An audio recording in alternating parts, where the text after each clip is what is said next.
Hi, Year 11. So today we've finished the molecular covalent section. So just to do a little overview of where we've got with the bonding, right, just to remind you. Okay, so remember bonding is about atoms getting a full outer shell, right? So they want to complete their outer shell, get either 2 or 8, usually 8 electrons in the outer shell. And remember that, how do they do it?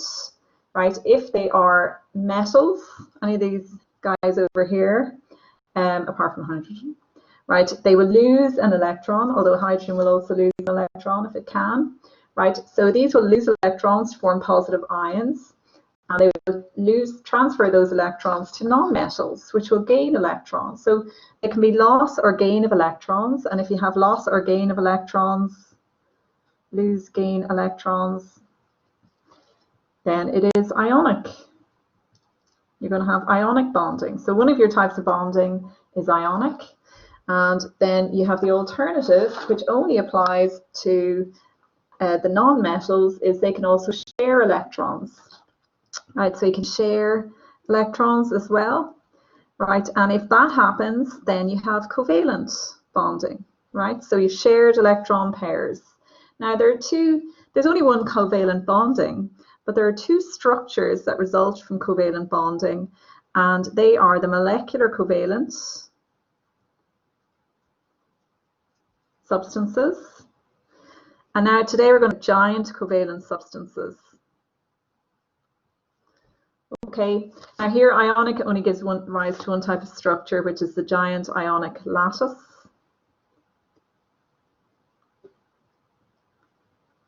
Okay, and just in terms of properties, just to mention properties, behavior, right? Properties are behavior. So these guys have, oops, wrong one. These have high melting points and boiling points, right? They conduct electricity, and why? But only when aqueous, right? When melted or molten, or aqueous, in other words, dissolved in water. And the why of that, and lots of people forget this, it's ions move and carry charge.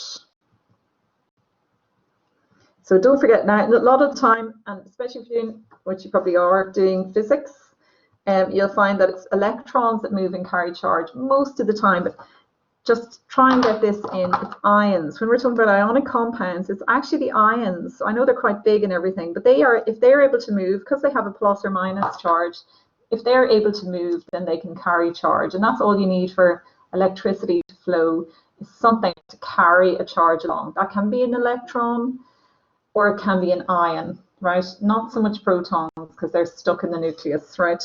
So, so that's those. Now, molecular covalent, these have low melting and boiling points. And that's in spite of the fact that they have strong covalent bonds, but they have weak van der Waals forces, right? And they're the thing that really dominates the behavior of substances made from molecules. Okay, what else we got? They don't conduct electricity.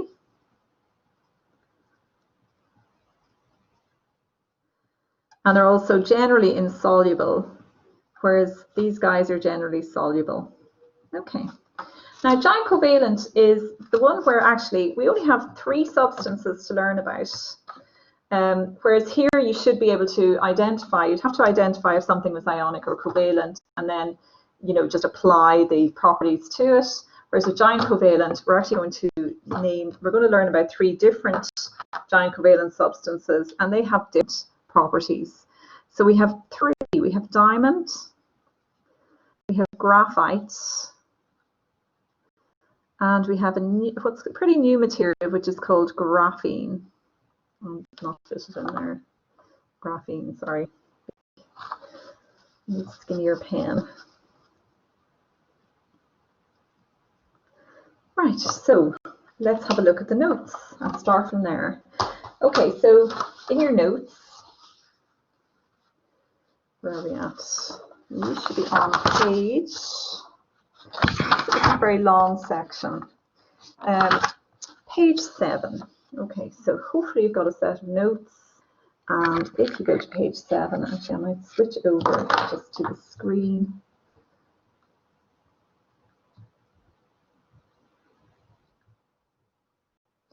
Okay, so you should be able to see that. You can make that bigger and smaller and scroll down easier. Okay, so as I say, there are 3 giant covalent substances you need to know. I'll just make that bigger.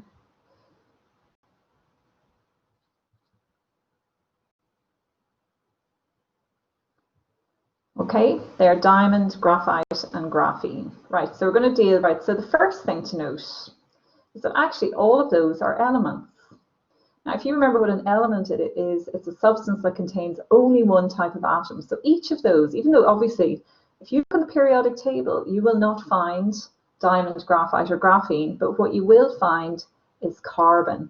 So each of those substances is made of carbon atoms, only carbon atoms, and that's why they are elements. Right? There are different forms of carbon. Now, different forms of carbon are called, or any element, are called allotropes. Now, just you're going to have to learn this. It's a tough one, right? Because it sounds like isotope, but it's not. So the definition, it's an element which can exist, right? So key things here are it's an element, it has different physical forms, and but it has to be in the same state. So they all have to be in liquid, solid, or gas, because obviously if you change the physical form, like if you change the state from solid to liquid to gas, then you're changing the physical form. It's really by the way the atoms are arranged, as we'll see. So they have to be in the same physical state. So element, different physical forms, same physical state. So learn that. Now, why diamond, graphite, and graphene are all allotropes is because they are all solid, so they're in the same state. They're all made from carbon, so they're made from the same element, but their atoms are arranged differently, as you will learn. Now, just to note, and this will be in the video, that carbon is unusual in that, well, it's not unusual, I suppose it has a very varied and extensive chemistry. It can bond with a huge range of different substances and in a huge range of different permutations, different arrangements. And that's why carbon is, if you weren't aware, all organic life is based on carbon. So all of our proteins, carbohydrates, fats, everything that makes up our cells, everything that makes up our food, everything that makes up everything is based on carbon, right? Molecules or large molecules containing carbon. Okay, so with that, we're going to start a video. And this first one, so we're going to first of all explain about diamonds. So we're going to look at diamond first. So if you look in your notes on page 7, page 8, you'll see there that, and 136, so there's in the specification is in the box at the top of page 8, and it tells you what to do. So we'll just go through it in turn. Okay, so video.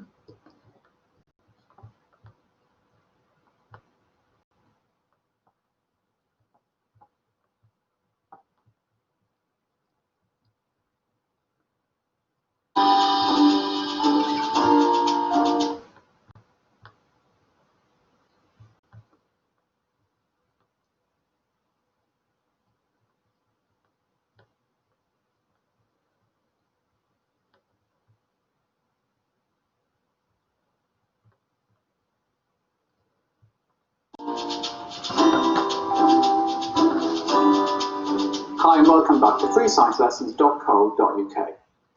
By the end of this video, you should be able to describe the structure of giant covalent molecules. You should then be able to describe the properties of giant covalent molecules and then link these properties to their structures. This is a two-part video. In this part, we're going to look at what's meant by giant covalent molecules and then look at diamond and silicon dioxide. And in the next video, we're going to look at graphite. In recent videos, we've looked at small covalent molecules. I'm showing you some of these here. As you can see, these molecules only have a few covalent bonds. We've already seen that small covalent molecules. Just remember, he's calling them small covalent molecules, but we're going to call them molecular covalent substances, right? So that's actually that's the English board name for them. which actually makes more sense than ours, but we're going to learn molecular covalent substances. Have got low melting and boiling points. That's because they've got very weak intermolecular forces. Oops. Which are called van der Waals forces. I think I've just started this again by accident.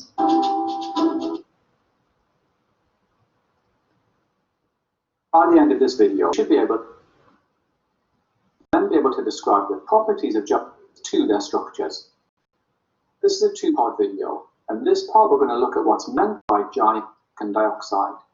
And in the next video, we're going to look at graphite, already here. As you can see, these molecules only have a few covalent bonds. We've already seen that small covalent molecules have got low melting and boiling points. That's because they've got very weak intermolecular forces. So in this video, we're looking at giant covalent molecules. Here's the first key fact. Giant covalent molecules are always solids at room temperature. Now, this is because they've got millions of strong covalent bonds, which means that they've got high melting and boiling points. In order to melt these compounds, we have to break all of these covalent bonds, and that takes a great deal of energy. Let's look at our first giant covalent molecule, which is diamond. Diamond is formed from the element carbon, and it's really important that you learn that. So this shows a carbon atom. Now, one essential fact is that in diamond, each carbon atom forms 4 covalent bonds to 4 other carbon atoms. So here are the 4 covalent bonds between atoms. Now, a single diamond contains a huge amount of carbon atoms joined by covalent bonds, and I'm showing that here. Even a tiny diamond contains millions upon millions of carbon atoms joined by covalent bonds. This means that diamond has a very high melting and boiling point. The melting point of diamond is over 3,700 degrees Celsius. So to recap, because each carbon atom forms 4 strong covalent bonds, diamonds have a huge number of covalent bonds, and these have to be broken when diamond is melted. So this requires a great deal of energy. Here's one final point about diamond. Diamond cannot conduct electricity. That's because there are no free electrons to carry electrical charge. It's really important that you learn that. Okay, we're going to look now at our next giant covalent molecule. This is called silicon dioxide, but this is commonly called... Okay, we don't need to know about silicon dioxide. So if you look at your notes on page 8, just have a look at the notes there and see the mention of high melting point of the structure. So you need to be able to describe the structure of diamonds, right? And you need to be able to state the properties and explain the properties and also have the uses. So can you just take a minute to watch that, please? Just read that and then I'll play the next video.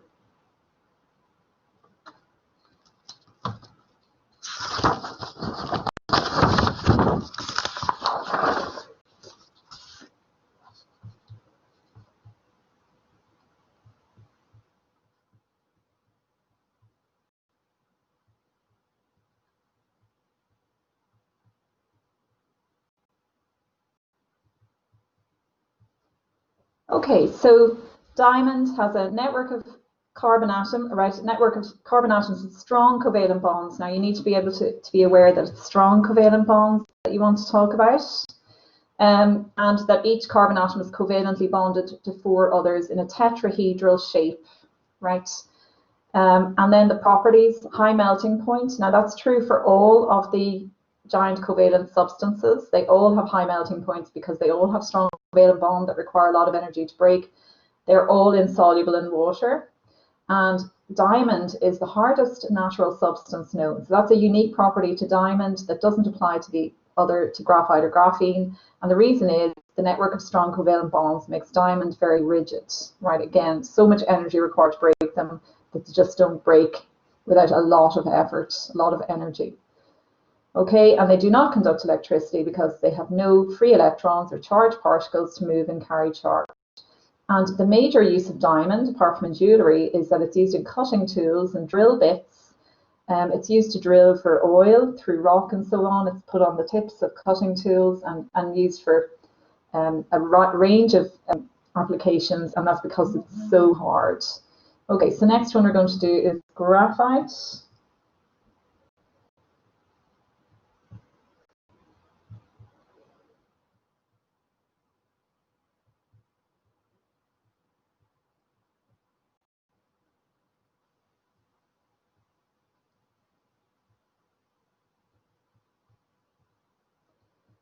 Okay, so let's see what he's got to say about this.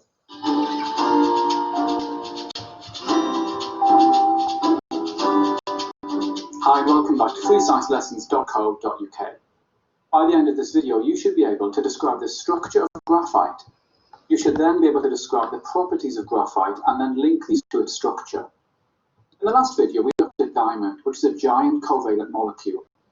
Because diamond has a large number of strong covalent bonds, it's got a high melting and boiling point.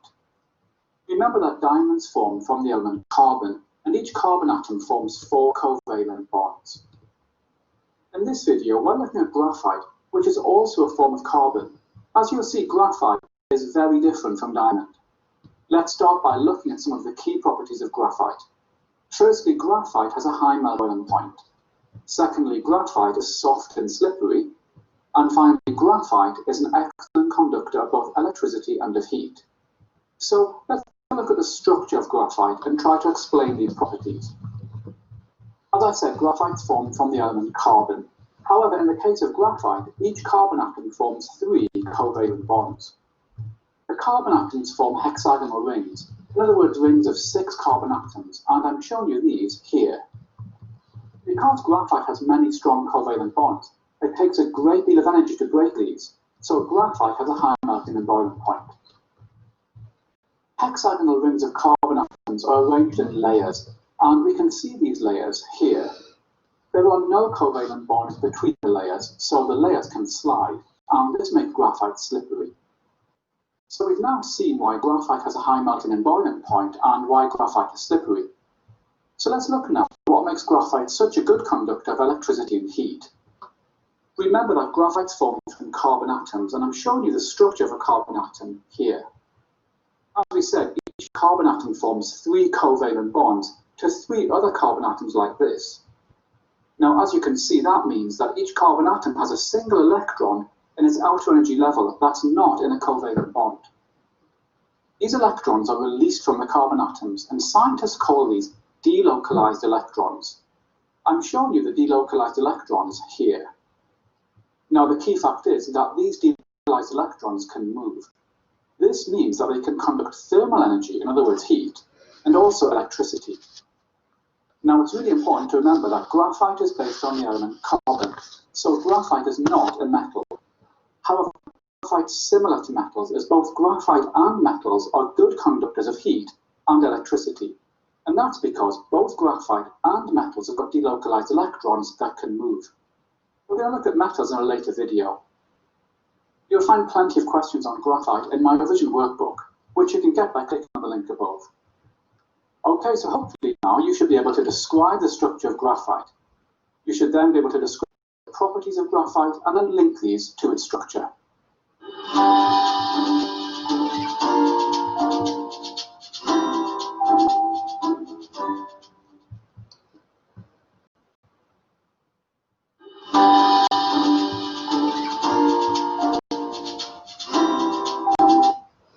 Okay, folks, so turn to page 9 of your notes, and you'll see there the structure of graphite. Let's see, put it on the screen, and the properties as well. So all of these you need to know as well. So you'd be well advised to start a table or something. I'll get you to do that to organize all this information together. Right, particularly when we're finished the metals as well. So the last one we have to do, we've done ionic, we're doing the second covalent structure, and we also have metals to do as well. So there's the structure of graphite. It's hexagonal layers, in other words, they're shaped of hexagons all attached to each other. Each carbon atom is bonded to 3 others. and then that leaves one electron, right? If you think about it, carbon has 4 electrons in its outer shell, only 3 of them are involved in bonding. So there's one that can sort of hop about in between the layers, right? It can move, it's free to move, and if it's free to move, it's free to carry charge.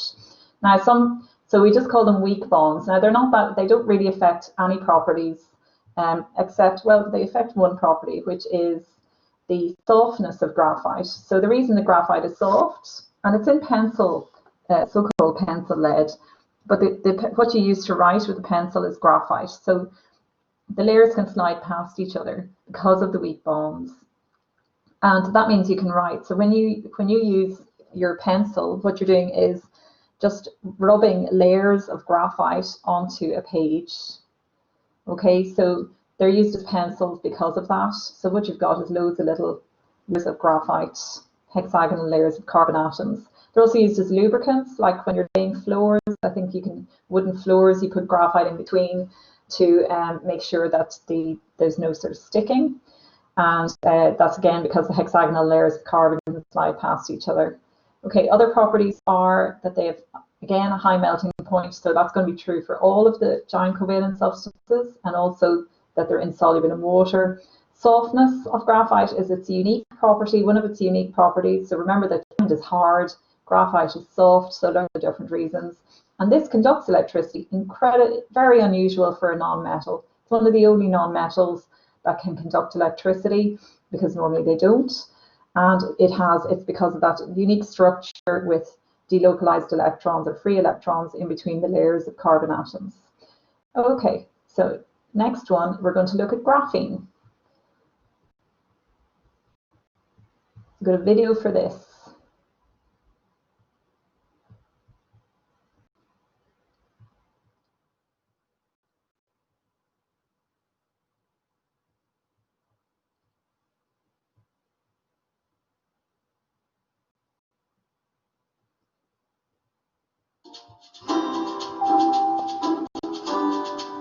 Hi, and welcome back to freesciencelessons.co.uk. By the end of this video, you should be able to describe the structure of graphene and fullerenes. Fullerenes aren't on our specification, so I'm just going to play it until he finishes talking about graphene, okay? You should then be able to describe the properties of graphene and fullerenes, and then link these to their structures. In the last video, we looked at graphite.